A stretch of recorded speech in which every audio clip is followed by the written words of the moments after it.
बेवकूफ डॉक्टर। फेकोपुर नाम के गांव में हीरालाल नाम का एक बेरोजगार व्यक्ति अपनी मां निरूपा रॉय के साथ रहा करता था।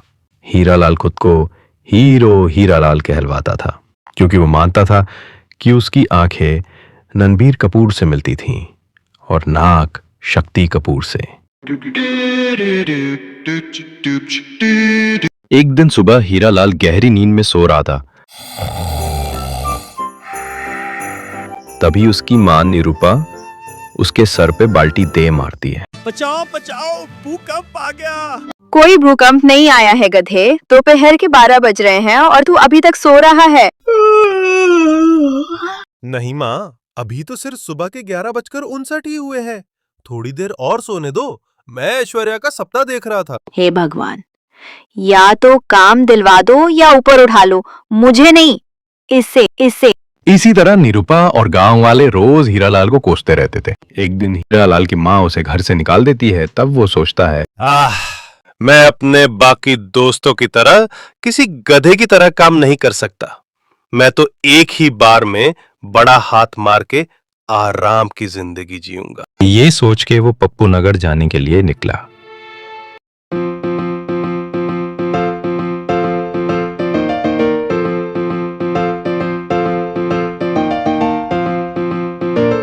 लेकिन वहां पहुंच के उस गधे को किसी ने घास नहीं डाली।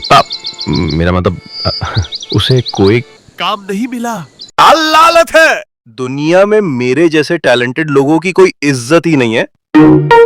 अब क्या किया जाए? हाँ, ये आइडिया ठीक है। ए दवाई ले लो, दवाई ताजा ताजा गर्मा गर्म दवाई। ए दवाई ले लो, दवाई ताजा ताजा गर्मा। एक गोचू, ये तुम दवाई बेच रहे हो या सब्जी? खच्चर कुमार ने झुंझलाते हुए पूछा। ये हीरो हीरा लाल का स्टाइल है, तुम नहीं समझोगे। अरे हीरा लाल, तुम अपनी नाक कटवाने के लिए वापस आ गए? वैसे इतने साल तुम कहाँ भाग गए थे? हमें तो लगा कि पुलिस ने तुम्हें जेब काटते हुए पकड़ लिया होगा या फिर तुमने संन्यास ले लिया होगा। चुप हो जाओ खच्चर, तुम्हारी शक्ल गधे जैसी है तो क्या बातें भी वैसी करोगे? मैं इतने सालों तक अपने महान गुरु स्वामी शेख चिल्ली के पास रहकर हकीम बनने की शिक्षा ले रहा था। हकीम बनने की शिक्षा? मुझे यकीन नहीं होता। तुम मेरी दवाई आजमा के देख लो, अगर तुम्हें फायदा ना हो मैं तुम्हें हाजमूला के 10 पैकेट इनाम में दूंगा। अच्छा, ये बात है तो हकीम साहब जरा देखिए मुझे। मैं तुम्हें देख चुका हूँ, तुम खच्चर ही हो। अरे ऐसे नहीं हीरा भैया, मैं कह रहा हूँ मेरा पेट खराब है। नहीं, तुम्हारा दिमाग खराब है। अच्छा ठीक है, बताओ क्या हुआ तुम्हारे पेट को? अरे क्या बताऊं हकीम साहब, 2 दिन से मुझे भूख ही नहीं लग रही। अच्छा बताओ, तुम्हारा फेवरेट कलर कौन सा है? खाकी कलर, वही जो छिपकली का होता है। कोई ढंग का कलर बताओ वरना मैं तुम्हें भैंस का इंजेक्शन दे दूंगा। तो फिर हरा रंग फाइनल कर दो। मैं तुम्हें हरे रंग की गोली देता हूँ। दिन में 2 बार और रात में 4 बार खा लेना। रात में कैसे खाऊंगा? घड़ी में अलार्म लगा के रखो, सिल्ली फैलो, लेकिन रात में हर 1 घंटे बाद ये गोली खाना बहुत जरूरी है। और हाँ, गोली खाने के बाद 1 घंटा सोना भी जरूरी है। हीरालाल की बकवास सुनकर खच्चर कुमार बेहोश हो गया। कुछ दिनों बाद कुछ गांव वाले मंदिर के पास बरगद के पेड़ के नीचे बैठे थे। हीरालाल की दवाई लेते ही फायदा हो गया। 2 दिन से मुझे पेट दर्द था। ए गोचू, ये तुम इतना धीरे धीरे और इंग्लिश एक्सेंट में क्यों बात कर रहे हो? दरअसल मेरे पिता पिछले साल लंदन गए थे। तो इस तरह बात करना उन्होंने सिखाया? नहीं, वो लंदन से मेरे लिए नई माल आए हैं, उन्होंने सिखाया। अरे छोड़ो ये बेकार की बातें। सबसे अच्छी बात तो ये है कि उन्होंने मुझे मेरे फेवरेट कलर की गोली दी। अरे गोचूलाल, ऐसे कैसे हो सकता है? कोई भी रंग बिरंगी गोली खाने से तबीयत ठीक कैसे हो सकती है? क्यों नहीं हो सकता? अगर एक्टिंग ही करनी है तो कुछ भी हो सकता है ना? मेरा मतलब क्यों नहीं हो सकता? हम ठीक हुए हैं ना? हम कोई एक्टिंग थोड़ी कर रहे हैं। माँ कसम हीरा भैया बहुत अच्छे हकीम है। ओवर एक्टिंग कर रहा है। ये गोचू जरूर फंसवाएगा किसी दिन। खच्चर कुमार ने मन में सोचा। हीरालाल के बारे में जानकारी लेने के बाद कालिया सीधे गांव के बाहर एक सुनसान इलाके में अपने मालिक के पास पहुंचता है।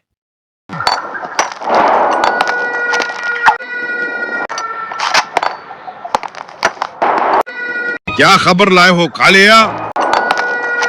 खबर बिल्कुल पक्की है। हीरालाल सच में एक बड़ा हकीम है जो किसी भी बीमारी का इलाज कर सकता है। अब आप उसके पास दवाई लेने जा सकते हैं। कालिया की बात सुनकर डाकू गोबर सिंह ने कहा, कालिया, अगर हीरालाल ने मेरी तबीयत ठीक नहीं की तो हम तेरी तबीयत खराब कर देंगे। मैंने आपका धनिया खाया है सरकार, झूठ थोड़ी बोलूंगा। मैंने आपका नमक खाया है, ऐसा कहा जाता है। ये धनिया कहाँ से आया? वो जब से आपका ब्लड प्रेशर बढ़ गया है तब से नमक खिलाना तो बंद ही कर दिया है ना। अरे ओ सांबा, घोड़ा निकाल, हम हकीम के पास जाएंगे। ओसामा, तू भी साथ चल।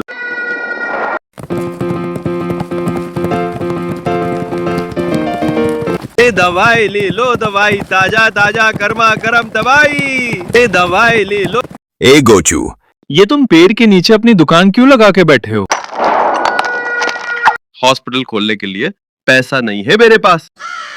और फिर मैं तुम्हारी तरह कोई चोर या डाकू थोड़ी हूँ। क्या बका तूने? मेरा मतलब नहीं नहीं कुछ नहीं। आप बताइए आज मेरे पास कैसे आना हुआ? अबे चुप रहे, मैं तुझे जानता हूँ। नाम हीरा है लेकिन दिमाग में पत्थर भरे हुए हैं। मुझे सीने में दर्द है, कोई अच्छी दवाई दे दो बस। आपका फेवरेट कलर कौन सा है? ये नाटक बंद करो, मैं कोई छोटा बच्चा हूं क्या? जो दवाई अच्छी है वो दे दो। हीरालाल गोबर सिंह को दवाई देता है। हीरालाल की दवाई लेने के बाद आए रे, सहा नहीं जा रहा। अबे कालिए, ये तूने किस कमबख्त के पास मुझे भेज दिया? दर्द कम होने के बजाय और ज्यादा बढ़ गया है। डॉक्टर साहब, जल्दी से मेरा इलाज करो, फिर मुझे डाका डालने भी जाना है। पहले ये बताओ कि तुम्हें हाजमोला की गोलियां किसने दी? हाजमोला? तो क्या ये सच में हाजमोला की गोली है? अबे हीरालाल, तू तो गया। क्या बताऊं डॉक्टर साहब, हमारे गांव में एक हकीम है जिसकी नाक तोते जैसी, आंखें मेंढक जैसी, गाल बतख जैसे और अकल गधे की है। ऐसे एक जोकर से मैं पहले मिल चुका हूं, कहीं तुम इसकी बात तो नहीं कर रहे?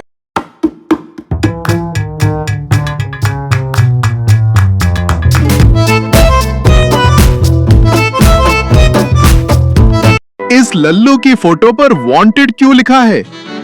और इसको पकड़ने पर 1 रुपए का इनाम भी है। क्योंकि ये गधा कुछ साल पहले यहां आया था और तब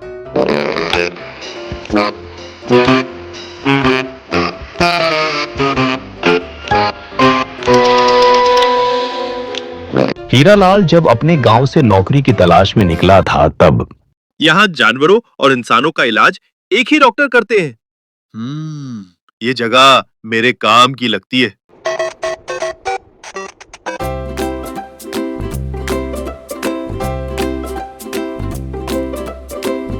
हीरालाल हॉस्पिटल को अंदर से देखकर तंग रह गया। उसने सोचा किसी भी तरह यहाँ नौकरी पक्की कर लूंगा बस। फिर वो सीधे डॉक्टर की केबिन में घुस गया। डॉक्टर साहब, क्या यहाँ कोई नौकरी मिल सकती है? डॉक्टर ने उसे ऊपर से नीचे तक घूर के देखा। हाँ, वैसे हमें एक गधे की जरूरत तो थी। मेरा मतलब झाड़ू मारने वाले की। झाड़ू? आप मुझे क्या समझ रहे हैं? मैं हीरो हीरालाल हूँ। मेरी जान पहचान फिल्म स्टार्स के साथ है। अच्छा, क्या वहां भी झाड़ू मारते हो? देखिए जिंगू साहब, मेरा टाइम खराब चल रहा है, इसलिए मैं ये नौकरी के लिए मान जाता हूँ, वरना ऐसी 2-4 हॉस्पिटल्स तो मैं यूं ही खरीद लेता। वैसे एक बात बताइए, ये बाहर बोर्ड पे क्या लिखा है? जानवरों और इंसानों का इलाज एक ही डॉक्टर करते हैं? यहाँ के लोग जानवरों के इंजेक्शन लेने से जल्दी ठीक होते हैं। अब तुम्हें काम पे लगना हो तो बेकार की बातें छोड़कर झाड़ू हाथ में लो और शुरू हो जाओ। हीरालाल कुछ दिन काम करने के बाद खुद को हॉस्पिटल का सबसे टैलेंटेड डॉक्टर समझने लगता है। एक दिन वो डॉक्टर जैसे कपड़े खरीदकर हॉस्पिटल में डॉक्टर के आने से पहले मरीजों का इलाज करना शुरू कर देता है। अरे कमबख्त, तुम मेरी कुर्सी पर क्यों बैठे हो? क्योंकि इलाज करने वाले को इसी कुर्सी पर बैठना चाहिए। लेकिन तुम्हें इलाज करना कहाँ आता है? तुम तो यहाँ झाड़ू मारते हो। आप मेरे टैलेंट को समझ नहीं पाए झिंगुर साहब। मैंने आपको देख देख कर ही डॉक्टर का काम सीख लिया। अब मैं भी आपकी तरह एक डॉक्टर हूँ। तुम एक गधे हो और अब मैं तुम्हारा इलाज करूंगा। Bloody fool. निकालो ये नेम प्लेट। डॉक्टर ने तुरंत मेंटल हॉस्पिटल में फोन किया और वो लोग हीरालाल को ले गए। डॉक्टर ने गोबर सिंह से कहा, फिर सुनने में आया कि कुछ दिन पहले वो मेंटल हॉस्पिटल से भाग गया। हीरालाल, मैं तुझे देख लूंगा। कालिया हीरालाल को पकड़कर गोबर सिंह के पास ले आता है। हीरालाल, आज मैं तुझे मार मार के हीरो से विलन बनाऊंगा। मुझे सिर्फ ये बता कि तूने खच्चर और गोचू को ठीक कैसे किया। तुझे डॉक्टरी तो आती नहीं। मुझे तो डॉक्टरी नहीं आती, लेकिन उन लोगों को एक्टिंग आती है। मैंने उन्हें एक्टिंग करके गांव में मेरा प्रचार करने के लिए 150 रुपए दिए थे। इसके बाद गोबर सिंह हीरालाल की वैसे ही धुलाई करता है जैसे धोबी कपड़े की। तो दोस्तों, हीरालाल जैसे जोकरों से सावधान रहे, सतर्क रहे और मॉडर्न पंचतंत्र देखते रहे। फिर मुलाकात होगी आपसे अगले एपिसोड में। तब तक के लिए जय हिंद, जय पंचतंत्र।